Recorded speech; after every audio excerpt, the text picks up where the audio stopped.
bumubuo po ng ating JMCIM Church. Kami po ay taus-pusong bumabati ng isang Happy Mother's Day sa ating po mga ina ng tahanan.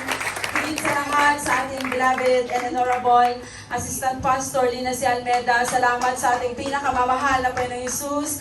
Tayo'y pinagkalooban ng pagkakataon na maging isang ina. Hallelujah! Salamat sa mahal na Panginoong Hesus sa dakilang tungkulin na iniatang sa atin.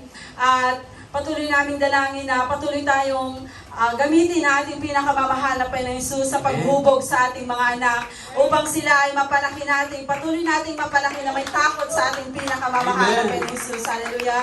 Muli, Happy Mother's Day po sa ating mga ina ng tahanan. Amen. Praise the Lord. Kami po ay mag-aalay ng isang papuling awitin sa ating pinakamamahal na Panginoong Hesus.